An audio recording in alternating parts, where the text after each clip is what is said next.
കൃഷ്ണ ഗുരുവായൂരപ്പ ശരണം. നമ്മുടെ പൊന്നുണ്ണിക്കണ്ണൻ്റെ ഉഷപൂജ അലങ്കാരം 4 മണിക്ക് മലർനിവേദ്യം കഴിഞ്ഞ് ശ്രീകോവിൽ നട തുറന്നു. ശ്രീകോവിലിനകത്തതാ നെയ്വിളക്ക് എല്ലാം നല്ല പോലെ ശോഭിച്ച് കത്തുന്നുണ്ട്. അതിൻ്റെ ഇടയിൽ ആ പൊന്നുണ്ണിക്കണ്ണൻ പുഞ്ചിരി തൂകി നിൽക്കുന്നത് നമുക്ക് കാണാം. എന്തൊരു കൗതുകത്തോട് കൂടിയിട്ടാണ് ഇന്നത്തെ അലങ്കാരം എന്നറിയാം.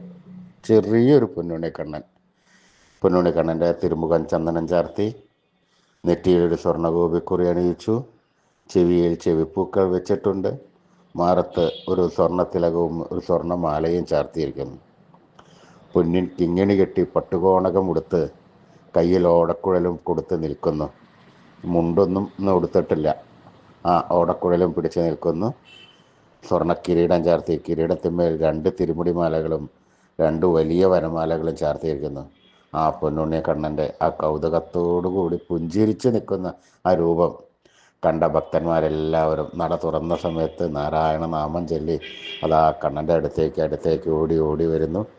ആ സോപാനപ്പടിയിൽ ഒരു നിമിഷം കാത്തുനിന്ന്, ഒരു നിമിഷം കണ്ണോട് പ്രാർത്ഥിച്ച് ആ കണ്ണൻ്റെ തൃക്കാൽക്കൽ വീണ് നമസ്കരിക്കണു. ആ കണ്ണൻ അവരെ എല്ലാവരെയും അനുഗ്രഹിക്കണു. ആ പൊന്നുണ്ണിക്കണ്ണൻ്റെ ആ സുന്ദര രൂപം പൊന്നിൻ കിങ്ങിണി കെട്ടി പട്ടുകോണകമെടുത്ത് കയ്യിൽ ഓടക്കുഴലും പിടിച്ച് സ്വർണ്ണാഭരണ വിഭൂഷിതനായി ആ സ്വർണ്ണ കിരീടമെല്ലാം ചാർത്തി തിരുമുടിമാലകളും വനമാലകളും ചാർത്തി നിൽക്കുന്ന ആ പുഞ്ചിരി തൂകുന്ന പൊന്നുണ്ണിക്കണ്ണനെ നമുക്കും നമ്മുടെ മനസ്സിലേക്കൊന്ന് ആവാഹിച്ച് അവിടെ പ്രതിഷ്ഠിച്ച് ആ കണ്ണനുമായി കുറച്ചു നേരം സംവദിച്ച് ആ കണ്ണനെ ഒന്ന് താലോലിച്ചൊരു മുത്തം കൊടുത്ത് ആ കണ്ണൻ്റെ തൃക്കാൽക്കൽ വീണ് നമസ്കരിക്കാം, പ്രാർത്ഥിക്കാം. ആ കണ്ണൻ്റെ അനുഗ്രഹം നമുക്ക് എല്ലായ്പ്പോഴും ഉണ്ടാവും. ആത്മാർത്ഥമായ കണ്ണനോട് സ്നേഹത്തോടു കൂടി കണ്ണൻ്റെ തിരുനാമങ്ങൾ ചെല്ലുക. ആ സ്നേഹത്തോടുള്ള കൂടിയുള്ള ആ വിളിയിൽ, ആ പ്രാർത്ഥനയിൽ കണ്ണൻ നമുക്ക് ശരിക്കും പറഞ്ഞാൽ നമുക്ക് അടിമകളെ പോലെയാകും എന്നാണ് പറയുന്നത്. കണ്ണൻ ഓടി ഓടി വരും, നമ്മുടെ ഒപ്പം ഉണ്ടാകും. ആ സ്നേഹത്തോടുകൂടിയുള്ള വിളി എല്ലാവരും വിളിച്ചോളൂ, നാരായണ നാരായണ നാരായണ നാരായണ. ആ കണ്ണൻ നമ്മുടെ അടുത്തേക്ക് ഓടി വന്ന് ഏത് സമയത്തും വേണ്ടതെല്ലാം വേണ്ട സമയത്തെല്ലാം വാരിക്കോരിത്തന്ന് കണ്ണൻ നമ്മളെ അനുഗ്രഹിക്കും. ആ കണ്ണൻ്റെ ഒരു സാമീപ്യം പല സമയത്തും നമുക്ക് അനുഭവപ്പെടും, അതുറപ്പാണ്. ആ ആത്മാർത്ഥമായിട്ടുള്ള നാമം ചൊല്ലിക്കോളൂ, പ്രാർത്ഥിച്ചോളൂ. നാരായണ നാരായണ നാരായണ നാരായണ നാരായണ നാരായണ നാരായണ. ഉറക്ക എല്ലാവരും ചൊല്ലിക്കോളൂ. നാരായണ നാരായണ നാരായണ. കൃഷ്ണായ വാസുദേവായ ഹരേ പരമാത്മനെ പ്രണതക്ലേശനാശായ ഗോവിന്ദായ നമോ നമഃ. കൃഷ്ണായ വാസുദേവായ ഹരേ പരമാത്മനെ പ്രണതക്ലേശനാശായ ഗോവിന്ദായ നമോ നമഃ.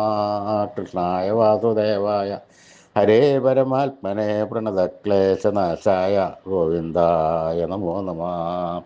അച്യുതാനന്ദ ഗോവിന്ദ അച്യുതാനന്ദ ഗോവിന്ദ അച്യുതാനന്ദ ഗോവിന്ദ.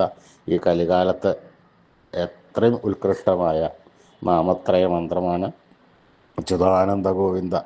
ഋഷീശ്വരന്മാർ ഈ കലികാലത്ത് നമുക്കെല്ലാവർക്കും ഉപാസിക്കുവാനായി തലമുറകൾ കൈമാറി തന്ന ഈ അമൂല്യ മന്ത്രം എല്ലാവരും ജപിച്ചോളൂ. എല്ലാവർക്കും എപ്പോഴും ജപിക്കാവുന്ന ഒരു മന്ത്രമാണ്.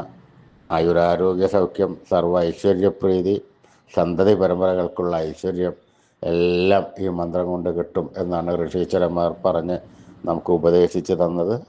ഈ മന്ത്രം നമ്മളെല്ലാവരും ചൊല്ലിക്കോളൂ.